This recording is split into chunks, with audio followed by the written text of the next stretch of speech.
Today, I want to talk about something that I find very frustrating, and I think it's corruption within the property management companies throughout Florida. What you need to be looking for when going to sell your property, especially your condo. There is a new condo disclosure that came out in January that it's important to know the answers to the questions, but most owners aren't going to know the answers to these questions. So how do you find them out? This is what I always tell my sellers is I need to see your minutes, your meeting minutes. And the reason why I ask for this is because in those minutes, it will discuss anything that could be a potential assessment moving forward. Do you recommend that that's a good idea? Florida enacted all of these legislative changes, and they're all aimed for enhancing safety, financial transparency, and the governance of condo associations. You know, going back to the transparency, that's financial transparency, that's transparency of how they act, that's transparency on what their reserves are, where the building is financially, structurally, all of those things that must be disclosed. The realtors, if they're asking and doing their diligence and asking the seller what information you have and asking the association what information they have, if nobody's providing it to you, how are you supposed to know? Hi, everyone. Welcome to Making Money with Laura Sanders, and I am your host, Laura Sanders. Every week, we talk about something that will help you make a little money, save a little money, or maybe just help you navigate this crazy world that we live in. Today, I want to talk about something that I find very frustrating, and I think it's corruption within the property management companies throughout Florida. I don't know if this goes on in other states, but I'm here to talk about this today with attorney Nick Fiorello with JK Closings. We're going to talk about this corruption and what you need to be looking for when going to sell your property, especially your condo. There is a new condo disclosure that came out in January that it's important to know the answers to the questions, but most owners aren't going to know the answers to these questions. So how do you find them out? Well, you would need to ask your condo management company. Sometimes you're self-managed, but most times you're not. And what is owed to these associations in order to get this information? Welcome, Nick. Hi, how you doing? I'm good. How are you? I am doing great. Thank you for having me. Thank you for being with us. So I found that lately there's some new requirements on the disclosure as of January 1, and it's a new section called the Milestone Inspection and Structural Integrity Reserve Study.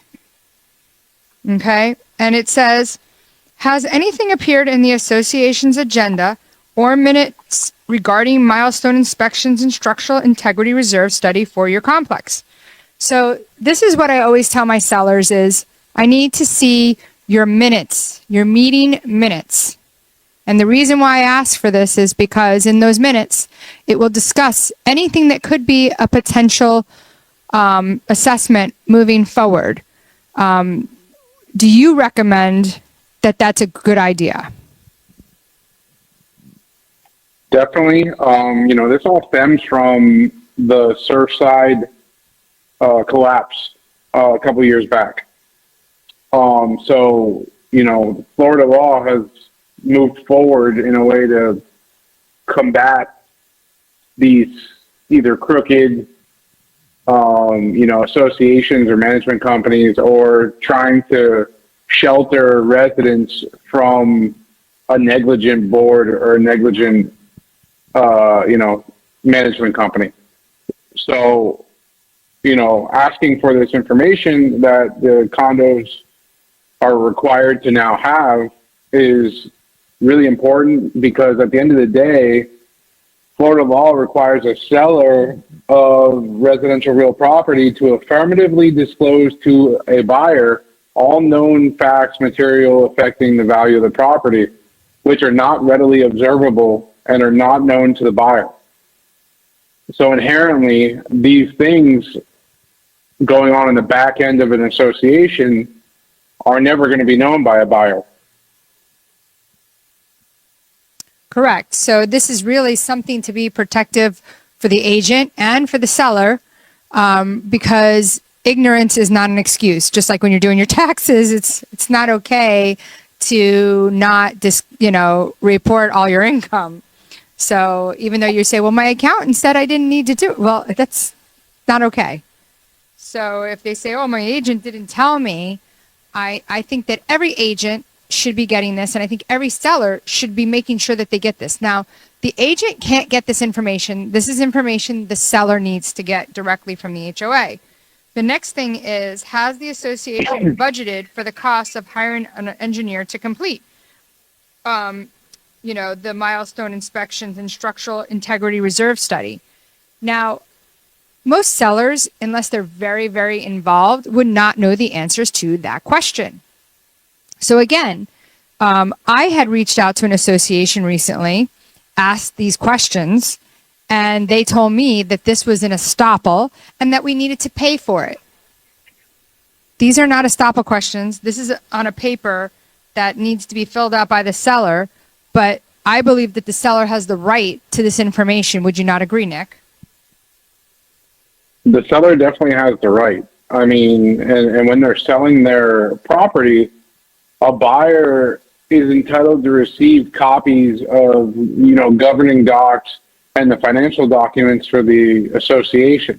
So when, a seller is thinking about selling, the agent, who's representing them is going to help them formulate a plan, which is to get with the association, compile all of those documents so then they can disclose what is necessary to be disclosed to the buyer, because the buyer will have a way out of the contract until they get all of these documents.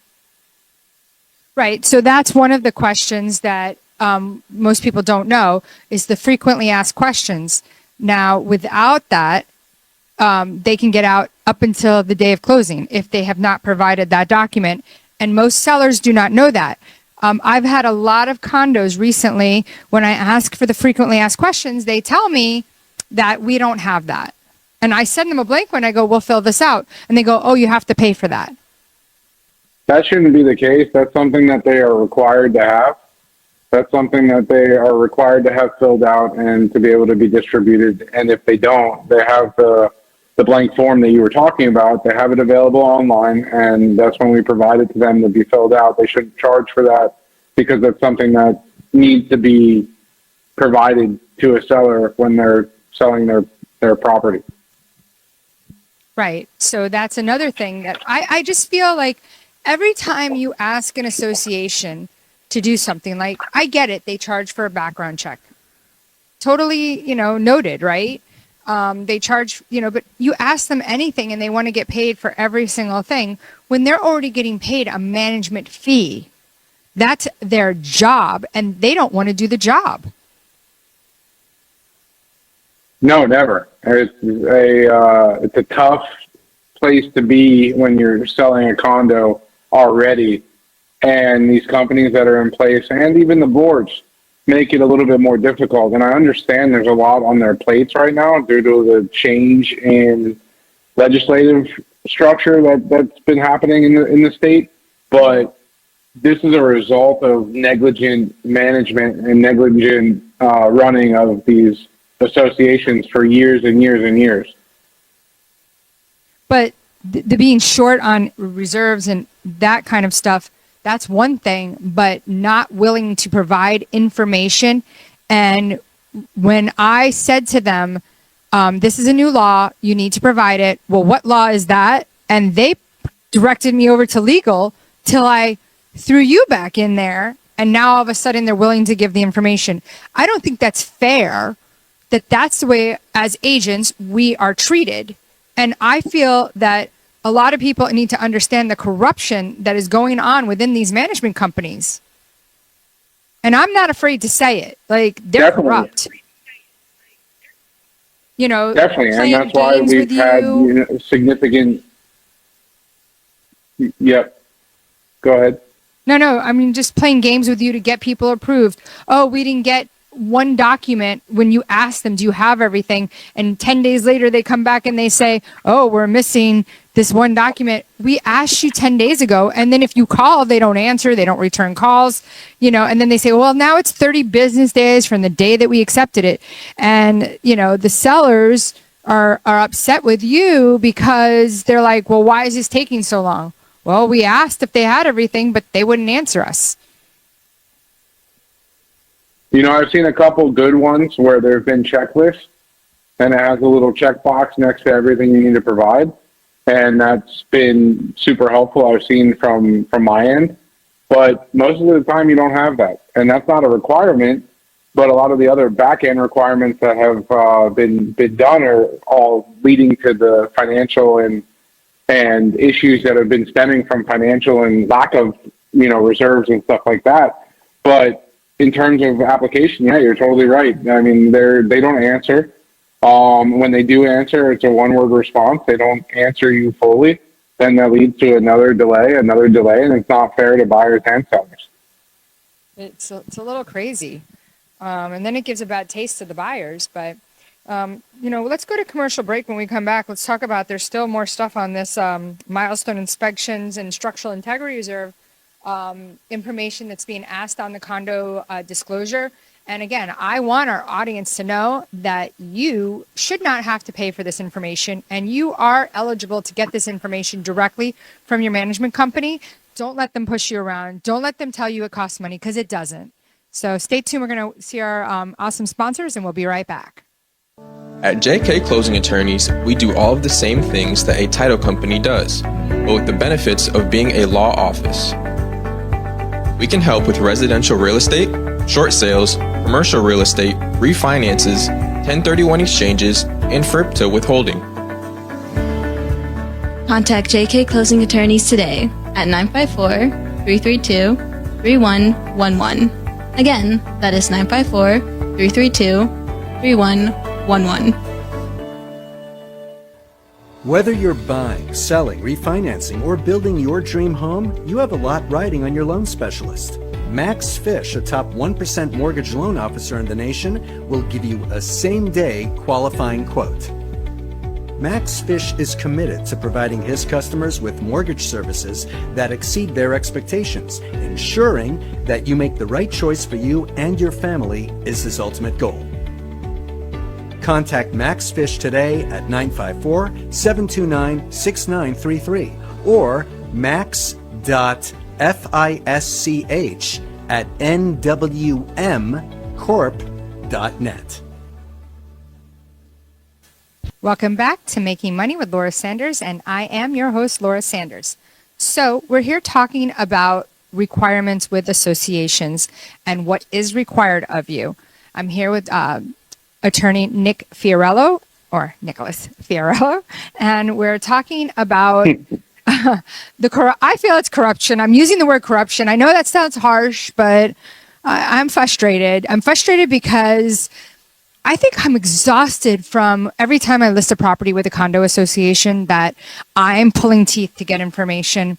You know, the owners are trying to get the information. I'm trying to get the information. They're pushing back. I mean, what is our recourse? Is there any recourse other than, you know, like, why should we have to get somebody like you involved where technically that's costing $400 an hour? I don't think that's fair. No, I mean, Florida enacted all of these legislative changes, and they're all aimed for enhancing safety, financial transparency, and the governance of condo associations. So, you know, going back to the transparency, that's financial transparency, that's transparency as how they act, that's transparency on, you know, what their reserves are, where the building is financially, you know, structurally, all of those things that must be disclosed to owners in that building. And it's all because of negligently run boards and buildings that have been the case for years and years. I mean, I know that you've had me that's reached out to you asking for help. How often is this happening in your office where agents are saying they're not giving me the information I need? They're pushing back. I mean, is it just me? I mean, be honest, like, because maybe I'm the only one that's asking for this. But let's just say it's more often than not. We have a majority of the condos that we deal with where there's one issue or another. Most of them are getting with the times in accordance with the change of the laws, but there's still a pain in the you-know-what to deal with on other ends, like you were saying with the approval, or getting some of these this information from them that's required to be disclosed to the seller, which the seller is then required to disclose to the buyer. It happens way more often than not, but at the end of the day, a lot of these legislative changes that have been made are going to, we're in a transition right now into full compliance.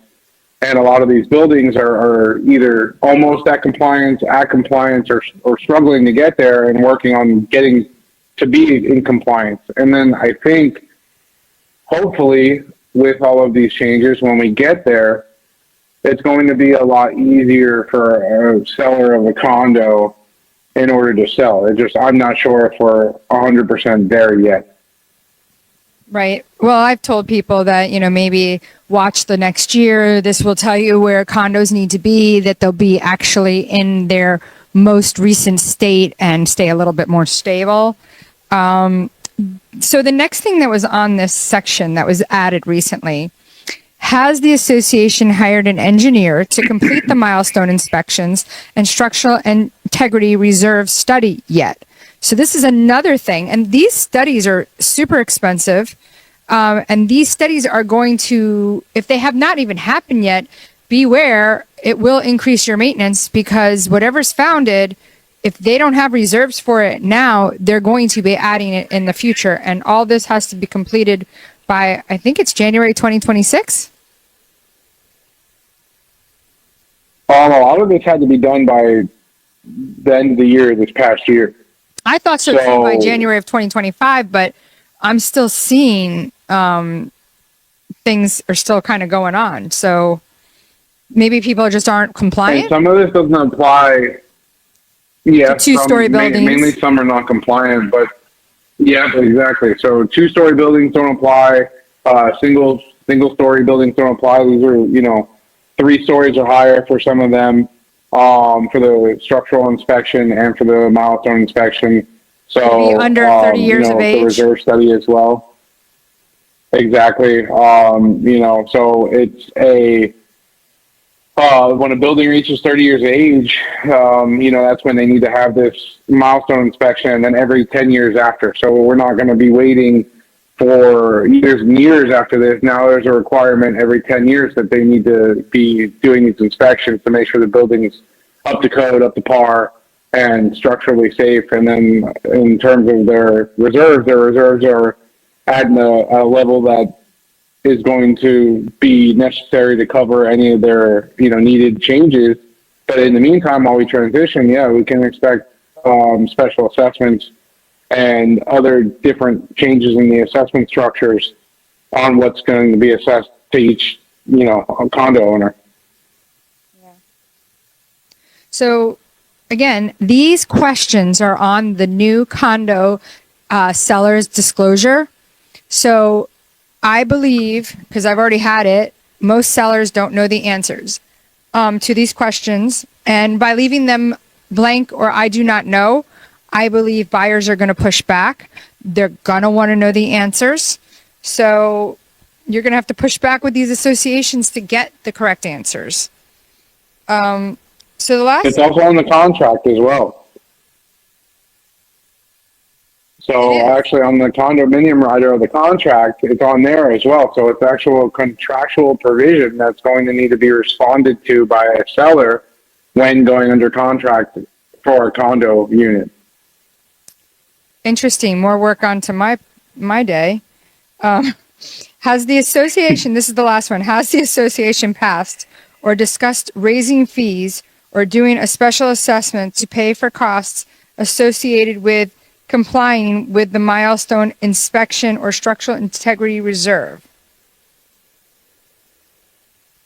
So that's just asking about more assessments. So realistically, here we're talking about buyer beware, seller beware, to make sure that you're disclosing the appropriate information to a buyer. Otherwise, I believe and you correct me if I'm wrong, you're opening yourself up to a ton of liability. That's why the corruption needs to stop. They need to stop asking us for money for things that should be provided to the seller. I just can't even say it enough. I just don't even know what to do. Like, these people, like, I don't even know what goes on in their brains. It's difficult. It's a difficult place to be in, and then with the disclosure, like you said, I mean, even if they need to disclose something for a special assessment, like you were just talking about, the board or the management company needs to disclose at least 14 days prior to the condo owner. So, I mean, a seller or an owner is going to need to know, going to need to receive that notice before they even have consider a emergency special assessment to come up to code. So, it is, for a seller, it could be a waste of time because the buyer can back out up until closing if this stuff is not disclosed or not provided. And, if they do close, then it could be something where the buyer goes after the seller for not disclosing something, but then it'll be a whole conglomeration of litigation that might come to the result that the association never provided anything to the seller, so the seller didn't know anything to disclose. So it's a whole mess, and hopefully these new legislative acts help, bring everything back together. Let me ask you a quick question. So I had a client that sold a property, and I guess 6 months, 7 months after she sold it, there was an assessment that came out. The man sent her a letter in the mail saying that you owe me this money for this assessment that you did not disclose. Now, she never owned the property. She inherited it from her mother. What do you think about something like that? What is the liability? It's still on the seller to disclose anything that the seller should know about the property. So the seller, even in that case, they need to do their diligence and talk to the association and see if they can get a copy of the minutes, anything that might disclose a potential special assessment. And if that was active at the time that person come up on the sold, estoppel? that buyer, not always, because the estoppel might show what's currently assessed, not something that might be pending. So there might be something that was discussed or on the agenda to discuss that would be in the minutes of the last meeting that might not show up on the estoppel because it's either not finalized or it's not ready to go yet. Okay, but why couldn't a buyer do their due diligence, call the association themselves? When they're in their interview, why wouldn't they ask that question?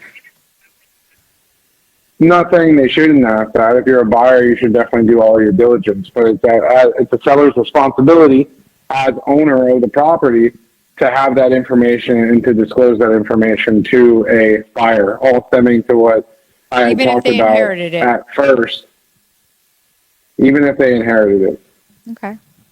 And then just out of curiosity, like, where does it Because at the end of the day, where does it put us as the realtors?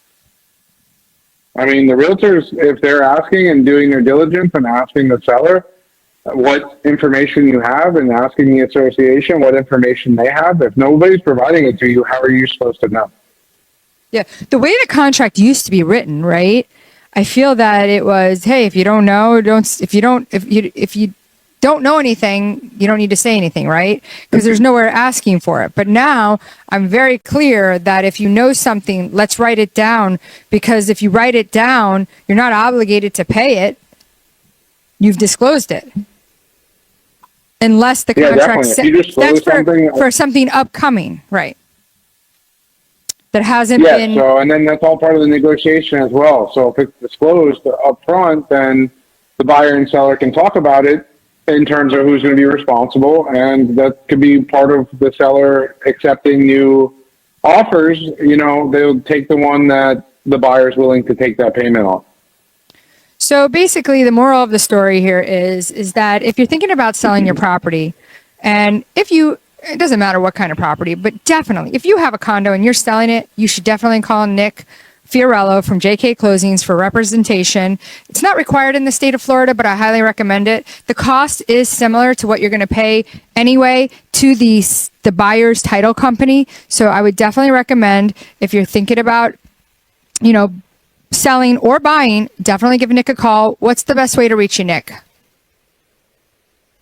Definitely, you can call at 954-779-5000, or you can shoot me an email at nick@jkclosings.com.